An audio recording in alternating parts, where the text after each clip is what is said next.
You know, when we talk about the little things that bother us, the tiny aggravation that slip into our day like uninvited guests, we tend to dismiss them as insignificant. We laugh them off, roll our eyes, and say, "It's nothing, I'm fine." But the truth is, these small moments of irritation are rarely just about what they seem to be. They're breadcrumbs that lead us straight into the deeper patterns we don't always want to acknowledge. And isn't it strange how often we're surrounded by people who move through life acting like they're starring in a movie only they can see? They drift, they wander, they pause in doorways, they stop suddenly in crowds, they multitask themselves into paralysis. And we tell ourselves it's just traffic, or it's just someone being slow at the grocery store. But on the inside, something stirs. Something says, "Why is this so common? Why does it keep happening? Why does it get under my skin?" Because the little things are never just little. They're the surface level symptoms of a society that's become comfortable with being half awake. We live in a world where people are present physically, but mentally scattered, emotionally overloaded, spiritually undernourished. And when someone is distracted, disconnected, or just plain unaware, it doesn't show up as a dramatic collapse. It shows up as small, daily acts of unconsciousness. The person who blocks the sidewalk because they're scrolling. The driver who waits a full 5 seconds after the light turns green because they're not even in the moment. The person who can't decide what they want after standing in line for 10 minutes. These moments reveal something we don't always want to face. We've normalized drifting through life instead of choosing to be fully alive in it. There's a kind of numbness that comes from moving through the world without noticing it. A dullness that sets in when convenience becomes the currency of our daily choices. And the danger isn't just that it makes people annoying. It's that it erodes our ability to pay attention to what matters. It dulls our courage. It softens our discernment. It makes us forget that life asks something of us. Life demands engagement. It demands presence. It demands that we show up not just physically, but emotionally, intellectually, wholeheartedly. And every time we choose autopilot, we step a little further away from the honesty and awareness that give meaning to our existence. But instead of facing this truth, we tend to redirect the discomfort outward. We point at the small behaviors and say, "Look at what they're doing." When what we're really saying is, "I'm feeling something deeper, and I'm not sure I want to look at it."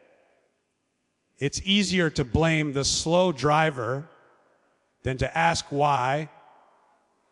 We're always rushing, always hurrying, always racing towards something we never seem to reach. It's easier to be annoyed at the person who doesn't know how to merge than to acknowledge how often we feel like we're barely merging into our own lives. So we lash out at the tiny things because they're safer targets than the truth. Because deep down, we know that if we sit quietly with the irritation, it might turn into insight, and insight is uncomfortable. We're a culture that prefers the quick fix, swipe it away, scroll past it, distract ourselves, pretend it didn't happen. But the small frustrations don't disappear just because we ignore them. They collect, they stack. They settle into us until they become part of the atmosphere we live in. And once they do, we start mistaking that atmosphere for reality. We tell ourselves that irritation is just part of life, that exhaustion is normal, that overstimulation is unavoidable. But irritation isn't the problem. It's the messenger. And we're so busy trying to silence the message that we forget to ask what it's trying to tell us. Maybe it's telling us we're tired of being overstretched. Maybe it's telling us we're moving too fast to see where we're going. Maybe it's telling us that we keep giving pieces of ourselves away until we're left with something thin and fragile that breaks at the slightest touch. Or maybe it's just telling us we want something different than the life we've ended up living. Either way, the message is never about the person who walked too slowly or talked too loudly.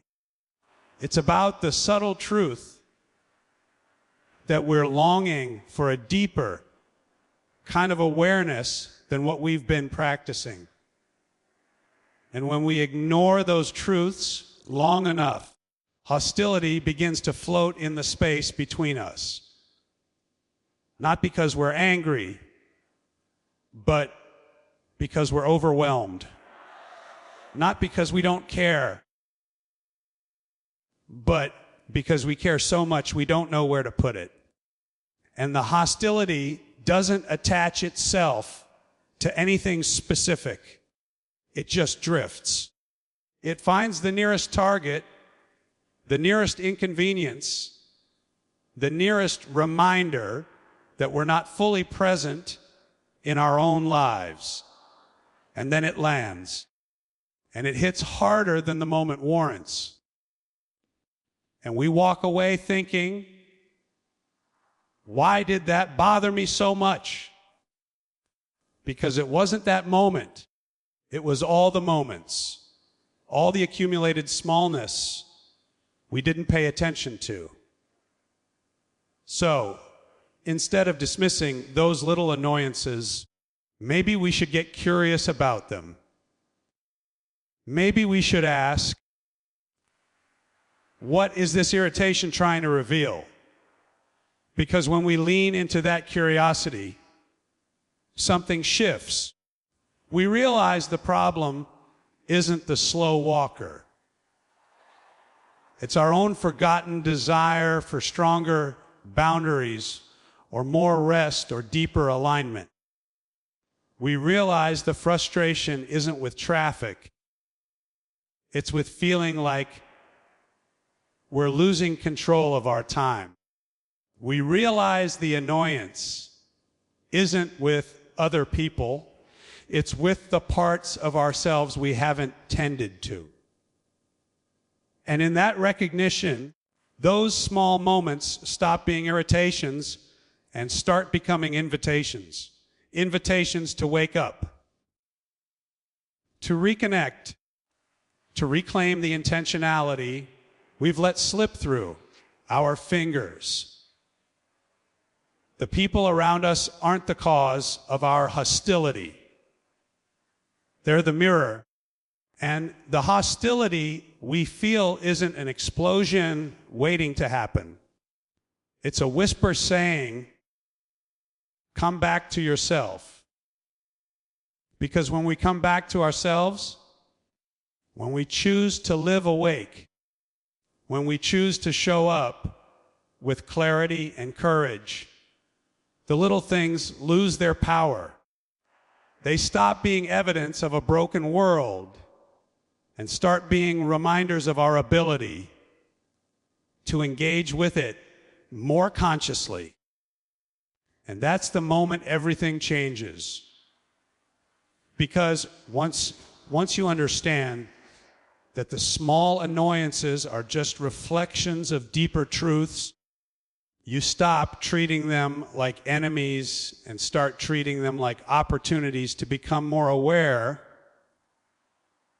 more grounded, and more connected to yourself, to others, and to the world you're walking through. That's the real place where free, floating hostility meets its end. There's this strange thing we've started doing as a culture where outrage has become almost like a hobby, a pastime, something people slip into the way you'd slip into a warm bath, except instead of easing tension, it just stirs it. And what's even stranger is how easily we let ourselves be pulled into it. We wake up, we reach for our phones, and before we even take that first deep breath of the day, we're already swimming in someone else's anger, someone else's crisis, someone else's drama. And we don't stop to ask why. We're letting it seep into us. We just absorb it because it's there, and it's loud, and the world has made it feel normal to start the day with emotional static. And this machine of outrage, it's not some accidental byproduct of modern life. It's crafted, designed, carefully fed by systems that understand how human emotions work. Because outrage makes us predictable. When we're outraged, we respond faster, we click quicker, we share before thinking, and we mistake emotional reaction for participation. And if you've ever wondered why there seems to be a never ending supply of things to be mad about, it's because there's a never-ending demand for our attention. Outrage is just one of its most efficient hooks, and we get pulled in again and again because outrage gives us this temporary sense of importance. It makes us feel like we're part of something, even if we don't fully understand what we're reacting to. The wildest part is how often the outrage isn't even ours. We inherit it, borrow it, adopt it like it's a cause we're obligated to carry without asking whether it even aligns with our values. And suddenly we're worked up over things that don't actually matter to the direction of our lives. Things we'll forget in 48 hours, but defend like they're etched into the foundation of who we are. And meanwhile, the things that do matter, the things that deserve our emotional energy, get pushed aside because we're too drained from fighting battles that were never ours to begin with. You can see this pattern everywhere. People get furious over a stranger's comment online, but can't have an honest conversation with someone they love. They'll spend an hour debating in a comment section, but won't spend 5 minutes sitting with their own discomfort. They'll explode about a trending topic, but go silent when it comes to their own unmet needs, unspoken truths, or unresolved pain. Outrage feels easier than vulnerability. Anger feels safer than introspection. So we cling to what feels powerful, even if it's hollow, even if it's corrosive. And the machine knows that. It counts on it. It counts on us choosing the quick spark of outrage over the slow work of understanding ourselves. It counts on us seeing emotional intensity as emotional clarity. But intensity doesn't mean truth. A loud feeling isn't always a real one. Sometimes it's just a distraction dressed up as conviction. The problem is that this constant state of agitation begins to reshape how we interact with the world. When we're always primed for outrage, we stop engaging with nuance. We stop listening with patience. We stop offering each other the grace that every human being needs to grow. We start expecting people to fit into categories, right or wrong, good or bad, with us or against us. And that binary way of thinking isn't just exhausting, it's dangerous. It strips away the complexity that makes us human. It keeps us from seeing the deeper motivations, fears, and histories that shape someone's behavior. It makes us forget that real understanding requires curiosity, not judgment. But the machine doesn't want curiosity. Curiosity doesn't trigger immediate responses. It doesn't get clicks. It doesn't create conflict. It takes time and reflection and openness. And we've built a world where time feels scarce. Reflection feels inconvenient, and openness feels risky. So we default to the fastest emotion available, outrage. And the more we default to it, the more it becomes a habit, a reflex, and eventually a lens we use to interpret everything around us. You can feel the weight of it in conversations that escalate too quickly, in relationships that grow tense over something small, in the way people respond to inconveniences as if they're personal attacks. Outrage becomes the first language many people turn to because it's the one they've practiced the most. And once outrage becomes familiar, calm feels foreign. Compassion feels unfamiliar. Understanding feels like work instead of connection. But beneath all that, there's something quieter happening. Something we don't always acknowledge. Outrage is often just armor. It's a shield we use to avoid confronting the softer truths underneath. Because it's easier to feel powerful than to feel afraid. Easier to judge than to admit we don't know. Easier to react than to reflect. And easier to fight something external than to face something internal. There's this moment we all experience, though we don't always name it, when we look around at the world and feel this strange tension between what people say and what they actually do. It's like we're living in a culture built on declarations, loud, polished, performative declarations about kindness, empathy, unity, values, and purpose. And yet, when you strip back the layers, the actions rarely match the volume of the words. It's almost as if we've convinced ourselves that speaking a about goodness is the same as practicing it. That announcing our principles somehow replaces the slow, unglamorous work of living them every day. We've become experts at appearing compassionate. We know how to sound supportive, how to shape our opinions into something palatable and shareable, how to display our belonging to whatever moral trend is circulating at the moment. But the truth underneath is less comfortable.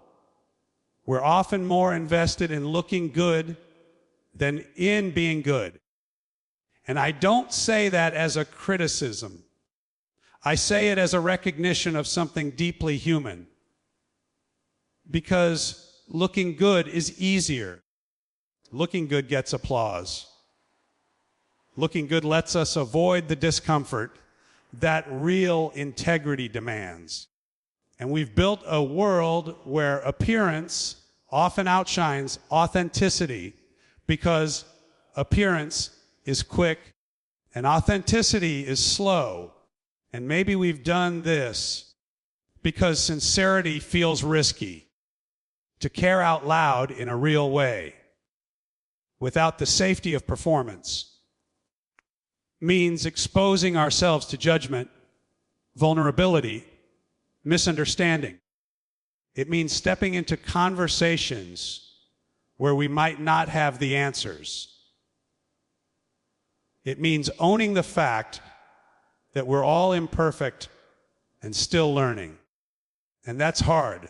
So instead, we create versions of ourselves that feel polished enough to present, but safe enough not to challenge. We signal our values instead of embodying them. We make statements instead of commitments. We join movements instead of changing habits. We choose the spotlight over the quiet room where the actual work happens. But the gap between who we say we are and who we actually are doesn't disappear just because we cover it with good intentions. It grows. And with it grows a kind of internal friction, a subtle discomfort that follows us into conversations, relationships, communities. We feel it when we're quick to comment on what should be changed, but slow to examine how we contribute to the problem. We feel it when we talk about empathy, but dismiss someone who doesn't express themselves the way we prefer. We feel it when we advocate for unity, but only extend it to people who mirror our beliefs. There's a performative kindness that shows up beautifully online and disappears quietly in real life. And people sense it. Even if they can't articulate it, they feel it. They feel when compassion is genuine and when it's strategic. They feel when they're being heard and when they're being tolerated. They feel when someone is present with them and when someone is performing presence because it looks good from the outside. And all of this creates a culture where emotional sincerity becomes rare, not because we don't care, but because we're too exhausted or too overwhelmed or too conditioned to prove our caring instead of living it. The fascinating thing is that most of us aren't intentionally pretending. We're just moving through the world with so much noise around us. Noise telling us who to be, what to think, how to show up, that we forget to check whether any of it aligns with our actual hearts. We forget that authenticity isn't something we declare, It's something we practice. And that practice isn't grand or dramatic. It's quiet. It's steady. It shows up in the smallest of choices. How we speak to someone who can't offer us anything in return. How we handle inconvenience. How we respond when no one is watching. How we treat people when we're tired or stressed or hurting. And maybe that's where the hostility we feel in the air comes from. Not from hatred or division, but from the fatigue of pretending, from the heaviness of carrying values we don't give ourselves time to live, from the strain of projecting goodness while feeling disconnected from it inside. We're trying so hard to show the world who we are that we've forgotten to be who we are. But here's the hopeful part. Sincerity doesn't require perfection. It doesn't demand that we get it right every time. It simply asks for honesty. Honesty about what we're feeling. Honesty about what we believe. Honesty about what we're struggling with. And when we show up with that kind of truth, even imperfectly, something remarkable happens. The hostility softens. The pressure lifts. The performance fades. And what's left is connection. Real, grounded, human connection.